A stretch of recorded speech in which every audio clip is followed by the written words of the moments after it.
Hello and welcome, I'm Sanjay Pinto.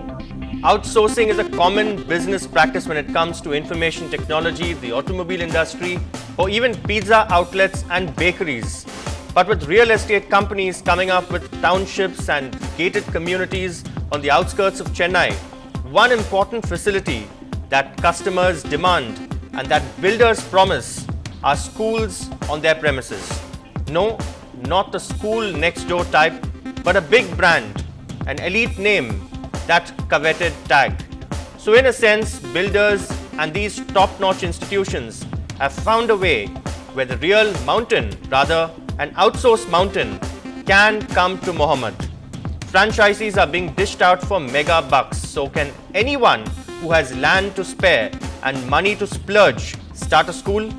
On the big question tonight, franchising in education, proliferation or dilution. That's the topic, and we will be joined live by Reverend Father Stanley Ignatius, Principal of Don Bosco School, Egmore, Radhika Saminathan, a teacher turned education baron, I should say, and Wilson Matthews, Director of True Value Homes. But that discussion comes up in about 10 minutes after the headlines and other top stories with Evelyn Matthew. Evelyn? Thanks, Sanjay. Let's take you through the headlines at 9 tonight. On the eve of her state budget, Amma slams the Centre for the raging price rise in the nation, insists that rates of commodities be brought down. Amma's prescription, a combination of thermal, wind and solar energy to restore uninterrupted power supply in Tamil Nadu. The Tamil Nadu government spells out its reasons for deferring the uniform syllabus in the Supreme Court, saying the amendment was necessary to remove defects. After the post-mortem report and sustained interrogation, the slain Saukar Pet's businessman's relative is arrested and sent to jail. A top CBI officer takes over the investigation into the murder of law student Satish Kumar. As 5 teams are on the job, results of lie detector tests are awaited. Just as the DMK's Thiruvarur district secretary got bail in a land-grabbing case, he is arrested in another case for damaging public property. A 7-year-old girl has a miraculous escape as she touches an exposed high-tension wire running through a shop in Kandanchavadi. The yellow metal soars to a new record high at 2,421 for 24 carat. Silver is not too far. And they bear the name and the fame, but are franchise schools living up to the standards of their parent body? NDTV Hindu does a reality check.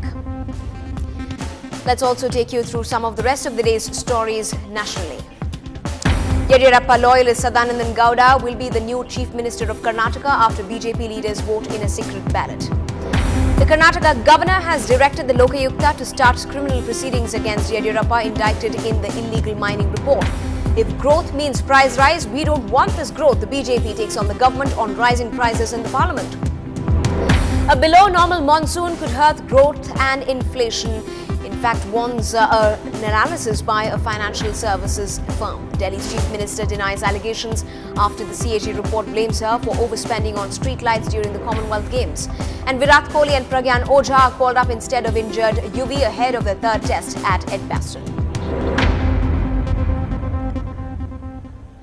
On the eve of the much-awaited budget presentation in Tamil Nadu, the Chief Minister, Ms. J.J. Lalitha, has fired a salvo at the centre, holding it responsible for the price rise across the nation. She added that it was up to the centre to bring down the prices of commodities and thereby help the common man at a time when all of the essentials were out of reach because of its skyrocketing price tags.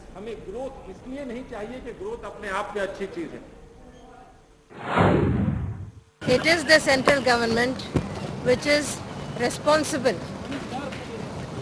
for the rise of prices all over India.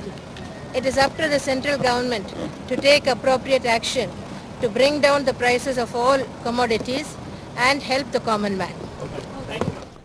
But it will be interesting to see what features in that big announcement at the Assembly tomorrow when the state's Finance Minister O. Pannirselvam will present the revised budget for 2011-2012. Among other issues, the budget will detail how allocations are being carried out for fulfilling the poll promises made by the AIADMK regime. A clear explanation of the revenue generation measures is expected alongside several new bills, including ones for the Arasu cable television. The abolition of the land grabbing is also a key feature that we can look forward to. The opposition, mainly the DMK and the left parties, are likely to raise the heat on the government on the delay in implementation of the common syllabus system. Meanwhile, Amma is taking all efforts to restore a smooth supply of power to the state. Ms. Jayalalitha has urged for the setting up of new power plants to generate electricity using thermal, wind and solar energies. In fact, the Ministry of Coal has allocated a coal reserve in Chhattisgarh to Tamil Nadu so as to develop the mine, generate and even share the power. The share of coal produced from this mine of the Tamil Nadu Generation and Distribution Corporation Limited will be close to 592 million tons. There seems to be no consensus yet at the Supreme Court over the hearing of the uniform syllabus, a day after an angry lot of parents attacked the politics behind the implementation of the system in the state. A repeat of arguments were heard today. The Tamil Nadu government today argued before the Supreme Court that the amendment to the uniform system of school education was enacted to ensure full compliance of a judicial verdict and to undertake review of the syllabus and textbooks which were found wanting in quality and content.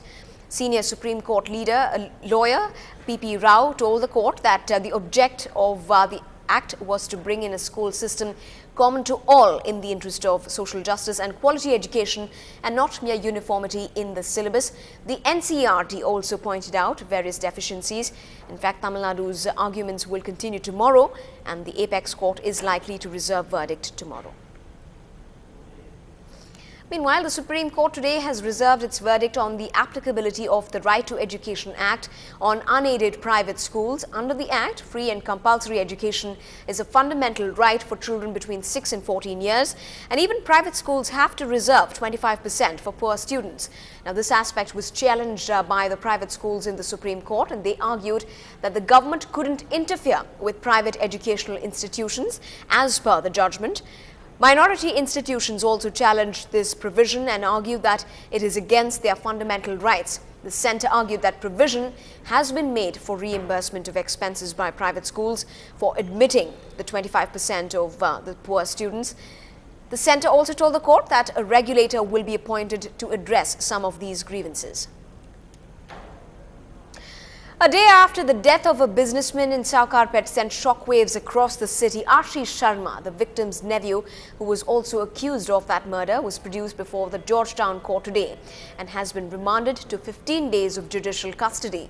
This arrest comes as a development after a murder in the case was confirmed. The post-mortem report and a constant interrogation of the accused has now put him behind bars. Moving on, the CBI today told the Madras High Court that DIG Sengadir had taken over the murder case of law student Satish Kumar. The top officer was present at the High Court today and told the court that the lie detector test of a suspected police inspector at the Thirumangalam police station was complete. The CBI officer informed the court that the investigating agency was waiting for expert comments on the tests conducted. 5 teams are probing the case and are closing in on a breakthrough. The bench adjourned the case after 3 weeks for further hearing. Satish Kumar is hearing for Justice P. Ashok Kumar and Justice Nagapan. Honorable Court heard both sides and adjourned this matter after 3 weeks. In the meantime, on behalf of CBI, Mr.